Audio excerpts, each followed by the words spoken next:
स्वागत है आपका target with AG sir class में। आज हम हिस्ट्री का नेक्स्ट वीडियो लेके आए हैं जिसमें हम 20 प्रश्नों को सॉल्व करेंगे और एग्जाम के परिदृश्य में ये 20 प्रश्न बहुत ही ज़्यादा महत्वपूर्ण होने वाले हैं, जिसमें टॉपिक गोलमेज सम्मेलन होगा, सांप्रदायिक पंचायत एवं पूना पैक्ट और साथ में शामिल होगा आपके कांग्रेस सोशलिस्ट पार्टी। ये सारे टॉपिक आज के होंगे जिसकी संख्या होगी टोटल मिला के 20 प्रश्न। चलते हैं पहले बिना देर किए। द्वितीय गोलमेज सम्मेलन में कांग्रेस के एक प्रतिनिधि के रूप में भाग लेने के लिए महात्मा गांधी बंबई से लंदन जिस पानी के जहाज से गए थे उसका नाम था। Option A SS Rajputana, option B SS Viceroy of India, option C SS Multan, option D SS Conte Rosso. Answer करें तुरंत आप लोग, क्या नाम था उसका? और इसका राइट आंसर है option A. Option A is the right. SS Rajputana नामक जहाज से गांधी जी गए थे गोलमेज सम्मेलन में भाग लेने के लिए। चलते हैं अगले प्रश्न की ओर। द्वितीय गोलमेज सम्मेलन किस प्रश्न पर असफल रहा? द्वितीय गोलमेज सम्मेलन किस प्रश्न पर असफल रहा? ऑप्शन ए सांप्रदायिक प्रतिनिधित्व, ऑप्शन बी डोमेनिया स्टेट प्रदान करना, ऑप्शन सी सत्ता हस्तांतरण की तिथि, ऑप्शन डी सविनय अवज्ञा आंदोलन का स्थगन। इसका राइट आंसर है ऑप्शन ए सांप्रदायिक प्रतिनिधित्व। ठीक है, द्वितीय गोलमेज सम्मेलन 7 सितंबर 1931 को प्रारंभ हुआ था, जिसमें महात्मा गांधी कांग्रेस के एकमात्र प्रतिनिधि के रूप में सम्मिलित हुए थे। यह सम्मेलन सांप्रदायिक समस्या पर विवाद के कारण पूरी तरह से असफल रहा। ठीक है, दलित नेता भीमराव अंबेडकर ने दलितों के पृथक निर्वाचन की मांग रखी, जिसे गांधी जी ने अस्वीकार कर दिया। अंततः सांप्रदायिक प्रतिनिधित्व पर गतिरोध के कारण यह सम्मेलन 1 दिसंबर 1931 को समाप्त घोषित किया गया। चलते हैं अगले प्रश्न की ओर। उस भारतीय का क्या नाम था जिसने तीनों गोलमेज सम्मेलन में भाग लिया? उस भारतीय का क्या नाम था जिसने तीनों गोलमेज सम्मेलन में भाग लिया था? Option A Bhimrao Ambedkar, option B Mahatma Gandhi, option C Mohammad Ali Jinnah, option D Tej Bahadur Sapru. और इसका राइट आंसर है option A doctor Bhimrao Ambedkar. ठीक है, डॉक्टर भीमराव अंबेडकर ने तीनों गोलमेज सम्मेलनों में भाग लिया था। ठीक है, चलते हैं अगले प्रश्न की ओर। निम्न में से कौन सा गोलमेज सम्मेलन 1932 में हुआ था? ऑप्शन ए पहला, ऑप्शन बी दूसरा, ऑप्शन सी तीसरा, ऑप्शन डी चौथा। और इसका राइट आंसर है ऑप्शन सी तीसरा। टोटल 3 ही गोलमेज सम्मेलन हुए थे, चौथा तो हुआ ही नहीं था, जिसमें पहला हुआ था आपका 12 नवंबर 1930 से 13 जनवरी 1931 तक। 13 जनवरी 1931 तक। दूसरा आपका हुआ था 7 सितंबर 1931 से 1 दिसंबर 1931 तक। और तीसरा आपका गोलमेज सम्मेलन हुआ था 17 दिसंबर 1932 से 24 दिसंबर 1932 तक। ये तीनों गोलमेज सम्मेलन की डेट है। ठीक है, तो 32 में आपका देख रहे हैं आप, ये तीसरा गोलमेज सम्मेलन संपन्न हो रहा है। चलते हैं अगले प्रश्न की ओर। निम्नलिखित कथनों पर विचार कीजिए। प्रथम गोलमेज सम्मेलन में डॉक्टर अंबेडकर ने दलित वर्ग के लिए अलग निर्वाचन मंडल की मांग रखी। दूसरा है पूना पैक्ट में स्थानीय निकायों तथा सिविल सेवाओं में दलित वर्गों के प्रतिनिधित्व के लिए विशेष उपबंध रखे गए। तीसरा स्टेटमेंट है तृतीय गोलमेज सम्मेलन में भारतीय राष्ट्रीय कांग्रेस ने भाग नहीं लिया। उपरोक्त कथनों में से कौन से सही हैं? ऑप्शन ए 1 और 2, ऑप्शन बी 2 और 3, ऑप्शन सी 1 और 3, ऑप्शन डी 1 2 3। यहाँ पे 3 है, 1 2 3। और इसका राइट आंसर है ऑप्शन डी 1 2 और 3। ठीक है, पहला स्टेटमेंट प्रथम गोलमेज सम्मेलन में डॉक्टर अंबेडकर ने दलित वर्ग के लिए अलग निर्वाचन मंडल की मांग रखी, बिल्कुल सही है। दूसरा स्टेटमेंट, पूना पैक्ट में स्थानीय निकाय तथा सिविल सेवा में दलित वर्गों के प्रतिनिधित्व के लिए विशेष उपबंध रखे गए थे, बिल्कुल सही है। तीसरा स्टेटमेंट, तृतीय गोलमेज सम्मेलन में भारतीय राष्ट्रीय कांग्रेस ने भाग नहीं लिया, ठीक है, ये असफल रहा। और इसी के का दूसरा सम्मेलन जब इसका असफल रहा गोलमेज का, इसलिए तीसरे सम्मेलन में कांग्रेस ने पार्टिसिपेट नहीं किया। कांग्रेस ने सिर्फ और सिर्फ एक यानी कि दूसरे गोलमेज सम्मेलन में भाग लिया था। निम्नलिखित में से किसने सांप्रदायिक अधिनिर्णय घोषित किया? निम्नलिखित में से किसने सांप्रदायिक अधिनिर्णय घोषित किया? Option A Ramsay MacDonald, option B Stanley Baldwin, option C Neville Chamberlain, option D Winston Churchill. इसका राइट आंसर है ऑप्शन ए रैमजे मैकडोनाल्ड ने। ठीक है, द्वितीय गोलमेज सम्मेलन में विभिन्न संप्रदाय एवं दलित वर्गों के पृथक निर्वाचन मंडल के विषय पर कोई सहमति नहीं बन पाई थी, अतः सम्मेलन ने इस समस्या के निदान के लिए ब्रिटिश प्रधानमंत्री रैमजे मैकडोनाल्ड को प्राधिकृत किया। तदनुसार 16 अगस्त 1932 को रैमजे मैकडोनाल्ड ने सांप्रदायिक अधिनिर्णय की घोषणा की, जिसे सांप्रदायिक पंचाट या फिर कम्युनल अवार्ड के नाम से जाना जाता है। चलते हैं अगले प्रश्न की ओर। 7 अगस्त 1932 के रैमजे मैकडोनाल्ड के सांप्रदायिक पंचायत के द्वारा पहली बार एक पृथक निर्वाचन समूह बनाया गया। ऑप्शन ए मुसलमानों के लिए, ऑप्शन बी भारतीय ईसाइयों के लिए, ऑप्शन सी एग्लो इंडियंस के लिए, ऑप्शन डी अछूतों के लिए। इसका राइट आंसर है option D. Option D is the right, अछूतों के लिए। ब्रिटिश प्रधानमंत्री रैमजे मैकडोनाल्ड ने सांप्रदायिक पंचायत प्रस्तुत किया, जिसके अंतर्गत प्रत्येक अल्पसंख्यक समुदाय के लिए विधानमंडलों में कुछ सीटें सुरक्षित कर दी गई, जिनके सदस्यों का चुनाव पृथक निर्वाचन मंडलों के द्वारा किया जाना था। मुसलमान और सिख तो पहले से ही अल्पसंख्यक माने जाते थे। अब नए कानून के अंतर्गत दलित वर्ग को भी अल्पसंख्यक मानकर हिंदुओं से अलग कर दिया गया था। ठीक है, चलते हैं अगले प्रश्न की ओर। सिख और मुसलमान पहले से ही अल्पसंख्यक में शामिल थे। महात्मा गांधी ने पहला आमरण अनशन कब प्रारंभ किया? महात्मा गांधी ने पहला आमरण अनशन कब प्रारंभ किया? ऑप्शन ए कम्युनल अवार्ड के समय, ऑप्शन बी कलकत्ता के दंगे के समय, ऑप्शन सी जलियांवाला बाग दुर्घटना के समय, ऑप्शन डी दिल्ली के दंगों के समय। इसका राइट आंसर है ऑप्शन ए कम्युनल अवार्ड के समय। ठीक है, गांधी जी ने अपना पहला आमरण अनशन 20 सितंबर 1932 को यरवदा जेल में रहते हुए ब्रिटिश प्रधानमंत्री रैमजे मैकडोनाल्ड के कम्युनल अवार्ड के विरुद्ध प्रारंभ किया, जो 24 सितंबर को अंबेडकर और गांधी जी के अनुयायियों के मध्य पूना पैक्ट हुआ, पूना समझौता हुआ। इस समझौते को ब्रिटिश सरकार द्वारा सम्मति प्रदान किए जाने के बाद 26 सितंबर 1932 को गांधी जी ने ये तोड़ दिया था। ठीक है, मात्र 6 दिन ये इस समय फास्ट रहे थे, आमरण अनशन पे बैठे थे। अगला प्रश्न देखते हैं। सांप्रदायिक अवार्ड एवं पूना पैक्ट में क्रमशः दलित वर्ग के लिए कितनी सीटें दी गईं? ऑप्शन ए क्रमशः 74 और 79, ऑप्शन बी 71 और 147, ऑप्शन सी 78 और 80, ऑप्शन डी 78 एवं 69। इसका राइट आंसर है ऑप्शन बी 71 एवं 147। ठीक है, 71 एवं 147। चलते हैं अगले प्रश्न की ओर। निम्नलिखित में से किसने ऐतिहासिक 1932 के पूना समझौता पर हस्ताक्षर नहीं किए थे?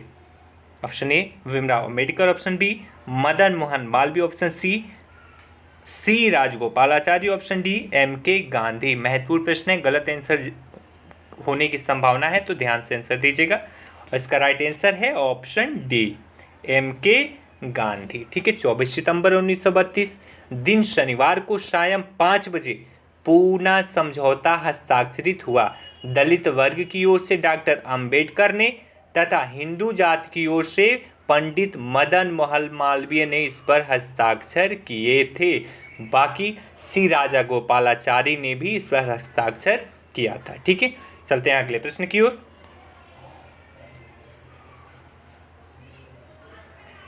1932 पूना पैक्ट के बाद हरिजन सेवक संघ की स्थापना हुई। इसके अध्यक्ष जगजीवन राम थे।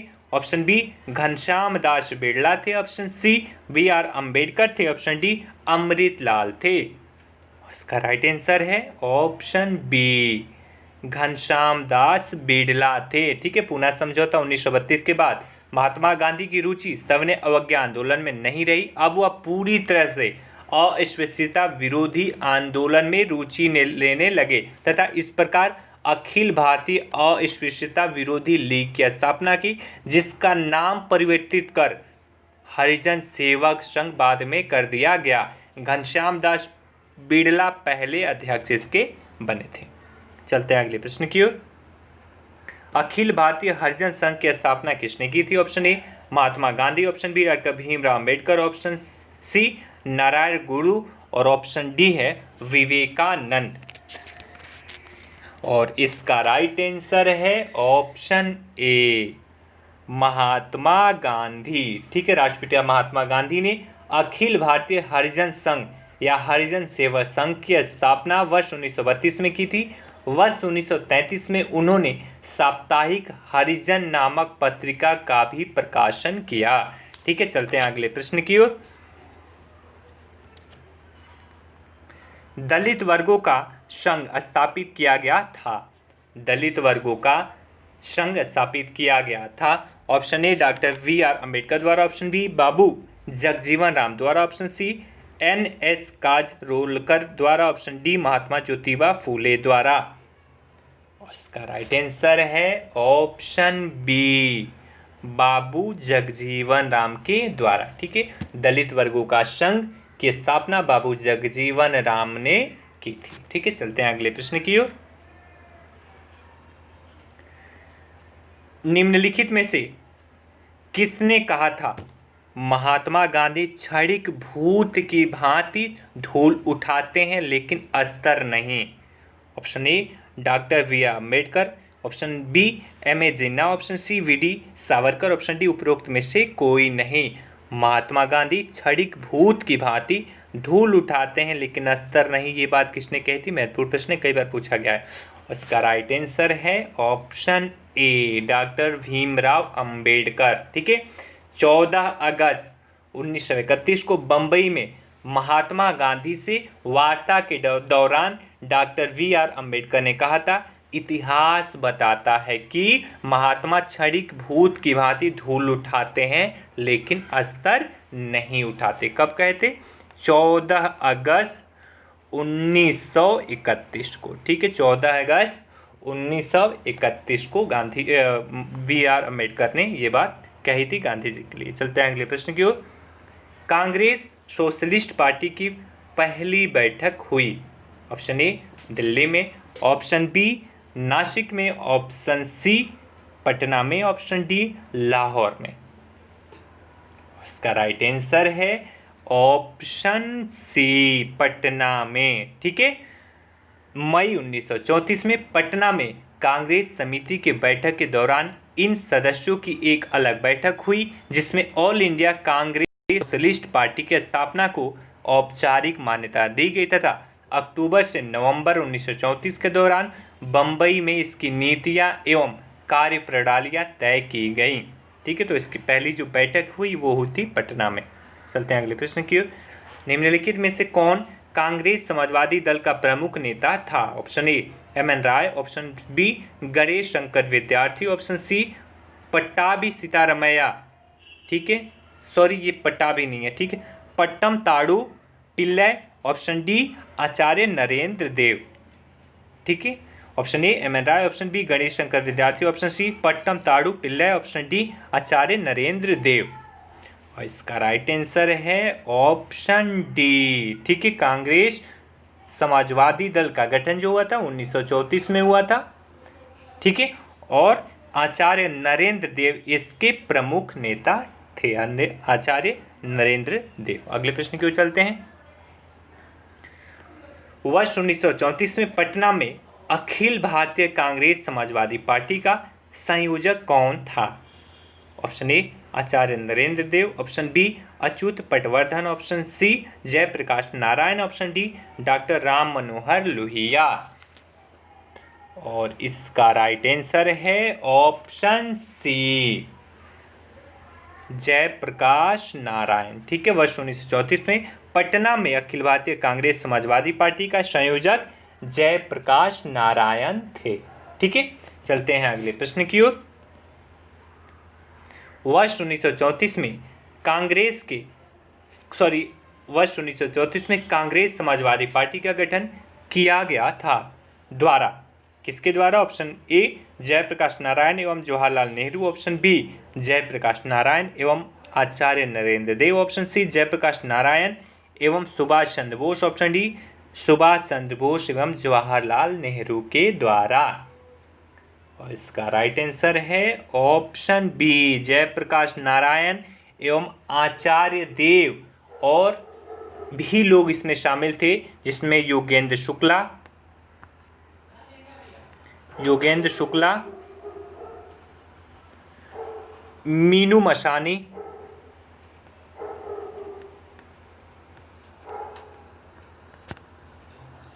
और आचार्य नरेंद्र देव। यहाँ पे ये तो लिखा ही गया, 3 लोग मीनू मसानी, योगेंद्र शुक्ला, जयप्रकाश नारायण और आचार्य देव के द्वारा इसका गठन किया गया था। ठीक है, प्रमुख रूप से ये 4 लोग थे। चलते हैं अगले प्रश्न की ओर। बिहार सोशलिस्ट पार्टी के संस्थापक थे। आसान प्रश्न है। Jayaprakash Narayan option A, option B Satyabhakt, option C M N. Roy, option D Subhash Chandra Bose. और इसका राइट आंसर है ऑप्शन ए जयप्रकाश नारायण। ठीक है, जयप्रकाश नारायण बिहार सोशलिस्ट पार्टी से जुड़े थे। बिहार सोशलिस्ट पार्टी का गठन गंगा शरण सिंह, राम वृक्ष बेनीपुरी और रामानंद मिश्र आदि ने किया था। ठीक है, चलते हैं आखिरी प्रश्न की ओर।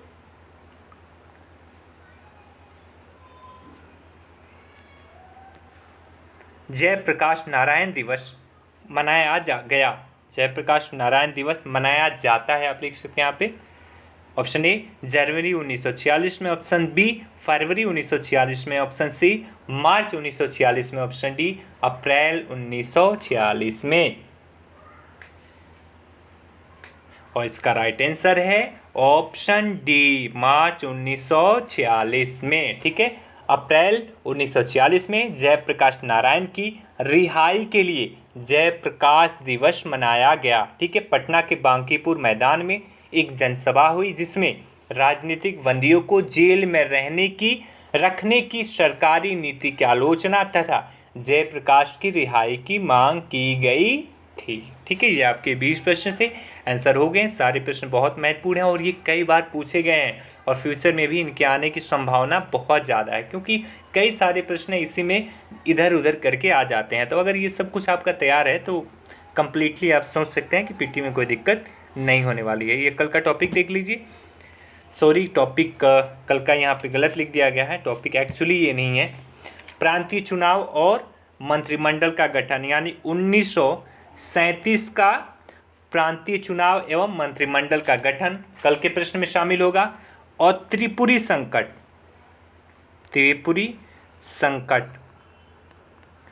1939 है। ठीक है, और एक टॉपिक और होगा देशी रियासतें। ठीक है, देशी रियासतें। ये 3 टॉपिक कल के क्वेश्चन में शामिल होंगे। और आप सबसे रिक्वेस्ट है, अगर आपने पहली बार हमारे चैनल पर विजिट किया है तो प्लीज़ चैनल को सब्सक्राइब कर लें, दोस्तों में शेयर कर लें और हमेशा वीडियो के अंत तक बने रहें। Thank you so much.